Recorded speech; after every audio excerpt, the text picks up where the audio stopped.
Hi everyone, it's Rhonda again from Ericson Library with another edition of Whatcha Readin' Wednesday. And I just finished up with our Rory Readers virtual book club, and we've been having so much fun each month. We have a lot of people that come back, and then once in a while we have someone different come join us, and the conversations are always so lively and so much fun. So if you can join us for a book club discussion, we would love to have you. And this week I have chosen some new YA books that we just got in recently that are on our new shelf in the teen zone at Ericson Library. And these have been really well reviewed and are very popular. So I want to share them with you. This one is one of our newest ones. It's called Victories Greater Than Death by Charlie Jane Anders. And just a really cool cover. I really like that. So it says, Tina never worries about being ordinary. She doesn't have to, since she's known practically forever that she's not just Tina Mayne's average teenager and beloved daughter. She's also the keeper of an interplanetary rescue beacon, and one day soon it's going to activate, and then her dreams of saving all the worlds and adventuring among the stars will finally be possible. That sounds pretty amazing right now. Tina's legacy, after all, is intergalactic. She is the hidden clone of a famed alien hero left on Earth disguised as a human to give the universe another chance to defeat a terrible evil. But when the beacon activates, it turns out that Tina's destiny isn't quite what she expected. Things are far more dangerous than she ever assumed, and everyone in the galaxy is expecting her to actually be the brilliant tactician and legendary savior Captain Theo Argentine. But Tina is just Tina. And the Royal Fleet is losing the war badly. The starship that found her is on the run, and they barely managed to escape Earth with the planet still intact.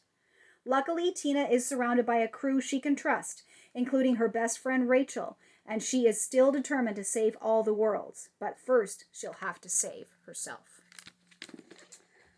So, and then this one is actually the prequel to a trilogy of books, including this prequel, and we actually have all three of them. So this one is called Rebound by Kwame Alexander, and the other two books are called Crossover and Booked. So we do have all of them. So this is actually written in verse, and I've been actually highlighting quite a few books that have been written in verse lately to coincide with Poetry Month, which was last month in April. So I definitely highly recommend this. And Newbery Medal winning honor of the crossover. So crossover won a Newbery Medal. This says, Hoop kings soaring in the sky, so high, so fly, like they got wings. A prequel to the crossover, Rebound is a novel in verse with all the impact and rhythm readers have come to expect from author Kwame Alexander. A New York Times bestseller, an American Library Association notable book, a story filled with preteen angst, peer pressure, realistic family dynamics, and first romance is elevated to uncommon heights by a visceral exploration of grief, and a search for confidence that pays off in spectacular ways. Kate in Waiting. And this says, Break a Leg, Not Your Heart by Becky Albertalli. And she is also a New York Times bestselling author. Contrary to popular belief, best friends Kate Garfield and Anderson Walker are not codependent. Carpooling to and from theater rehearsals? Environmentally sound and efficient. Consulting each other on every single life decision? Basic good judgment. Pining for the same guy from afar? Shared crushes are more fun anyway. But when Kate and Andy's latest long-distance crush shows up at their school, everything goes off script. Matt Olson is talented and sweet, and Kate likes him. She really likes him. The only problem? So does Anderson.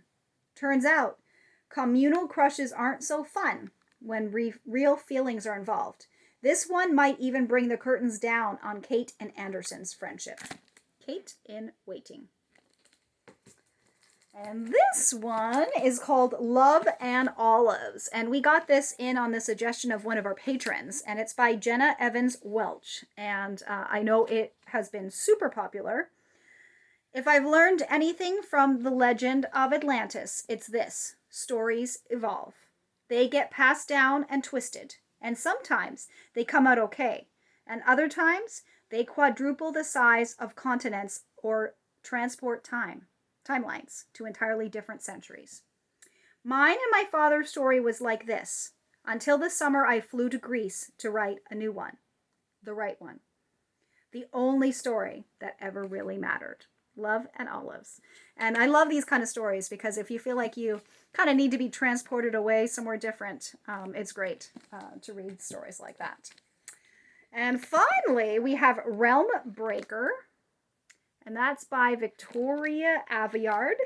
And this is number 1 in a series. And we usually mark our books on the spine if they're part of a series, so it's easier to tell which order they go in.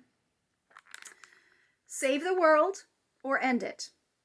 A strange darkness is growing in the ward. Even Coraine and Amarat can feel it, tucked away in her small town at the edge of the sea. Fate knocks on her door in the form of a mythical immortal and a lethal assassin who tell Corian that she is the last of an ancient lineage with the power to save the world from destruction. Because a man who would burn kingdoms to the ground is raising an army unlike any seen before, bent on uprooting the foundations of the world. With poison in his heart and a stolen sword in his hand, he'll break the realm himself, or itself, to claim it. And only Corian can stop him. Alongside an unlikely group of reluctant allies, Corian finds herself on a desperate journey to complete an impossible task, with untold magic singing in her blood and the fate of the world on her shoulders. And that is like absolutely beautiful cover as well.